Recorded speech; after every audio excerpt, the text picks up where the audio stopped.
Michigan State at Ohio State, Wake Forest at Clemson, not a huge one. Iowa State at OU lost a little bit of its luster when OU lost. And obviously Iowa State hasn't been tremendous this year. Oregon at Utah, game that could have some nice intrigue. Want to dive into that. First start with Michigan State at Ohio State. Game sitting there almost a 3-touchdown line. It's moved a little bit here and there, open around 19, 18 and a half, look, getting to 20. It wouldn't surprise me if this goes up to 21 before it's bet back down at the end.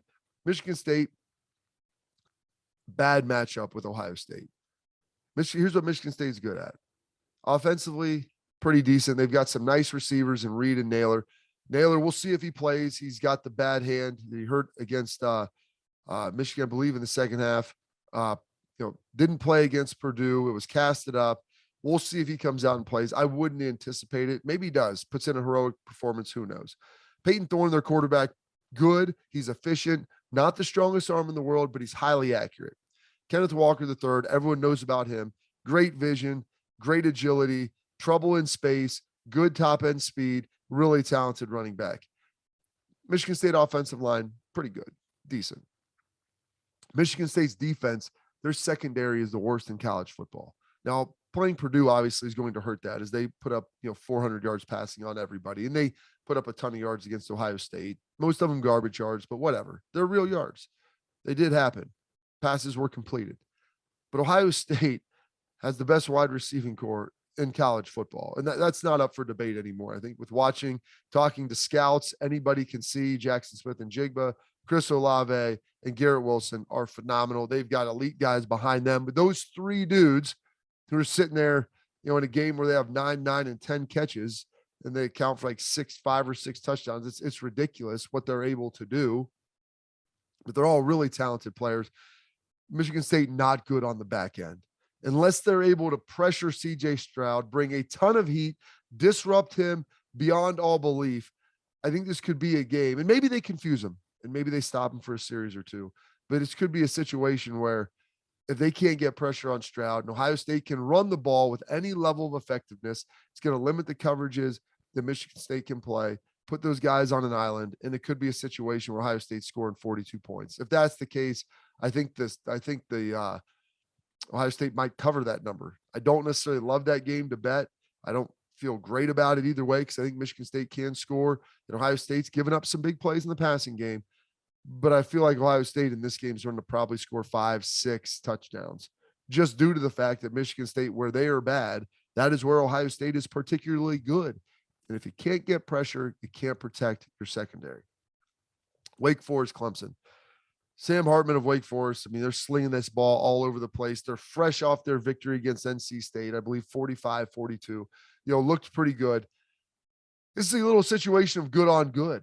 You have a great defense for Clemson, and Brent Venables is still coaching those guys up, and they're keeping them in games. Great offense for Wake Forest. Who am I betting on in that situation?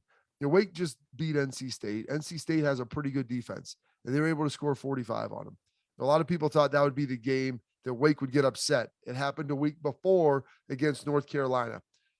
Clemson slows Wake down, but I don't think they slow them down enough. That Clemson offense has not been good all season long. Against Wake, they'll score, they'll move the football. Clemson about a 4.5, 4-point favorite. I like Wake to probably win this thing outright. I wouldn't mind seeing Clemson win. They'd need some help, I believe, to still get in the ACC championship. But I think Wake has enough offense that they'll be able to overcome their lack of defense. And I think that they'll be able to score on Clemson as well as they need to. Not like they have all season long, but I think that, led by Hartman there, they'll be able to move the football. They've got talented wide receivers on the edge, and they call a great game. They do a good job offensively. It's fun to watch. Looking out west, got Iowa State. They lost a little bit of their luster there. Matt Campbell, struggling through this season, still capable of the big upsets, still capable to go get those big wins. This was a game I had circled way early in the year that I thought would be a game that, might determine the Pac-12 or the Big 12 championship. OU sitting at 13th, after their loss to Baylor. Maybe they've got their attention, but Baylor pulled away in that fourth quarter. And OU's offense looked pedestrian. They had Caleb Williams in there playing. Then, he goes out, Spencer Rattler comes in, didn't look any better. They're struggling. They're searching out there in Norman right now. They're 3.5-point favorites in this game. But I like Iowa State to play spoiler. Brock Purdy, I think this is his moment. Breece Hall, Xavier Hutchinson, they have three pretty talented players. This Oklahoma offense is struggling. I think Iowa State's defense is good enough to be able to keep hampering them and to keep them down.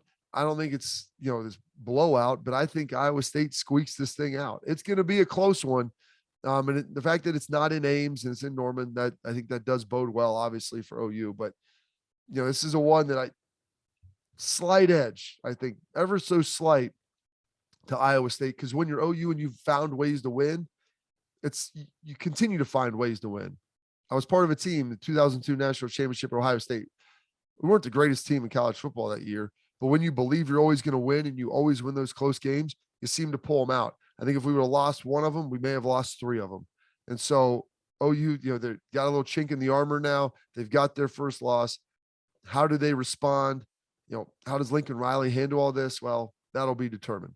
And then out way west, a game that has a lot of intrigue and impact in the college football playoff, because you have the number 3 team in the nation on the road against the Utah Utes, and they're 3-point dogs. These teams, if you look at them statistically, kind of mirror images of each other. Pretty good on offense. They both like to run and pound the football. Anthony Brown, the quarterback for Oregon, he's going to try to get it done with his legs as much as his arm. Utah, it's going to be TJ Pledger, seeing what he can do. He's been their lead runner here the last couple of weeks. Looked okay. We'll see what he's going to be able to do if they can control the clock. But I like this, man. Styles make fights. You have Mario Cristobal, Kyle Whittingham. Both of these guys run the football, play defense. It's not really what the Pac-12 is about, or has been about, I guess, recently. But I do know this. It's going to be rocking in Utah when Oregon comes to town. I think this might be their second loss. And they could be playing Utah twice now and then in the Pac-12 championship as well, depending on how things shake out down in the South with Utah. But Utah still the ability to get in. It would be dynamic. It'd be unbelievable to see this game, because I think it's going to be a nice little slugfest to kind of cap off your night. So excited to watch that thing. And I think Utah, ranked 23rd, I think they would relish the opportunity to play spoiler. And if that happens, things are going to get a little crazy at the top. But I also believe that would kind of lock Cincy in, assuming they went out, to be able to get that last and final playoff spot. But big game for Oregon. Ducks have to win this and to keep their playoff hopes alive. I think if they win out, they're in. They have a very, very difficult test with the Utah Utes coming up this Saturday.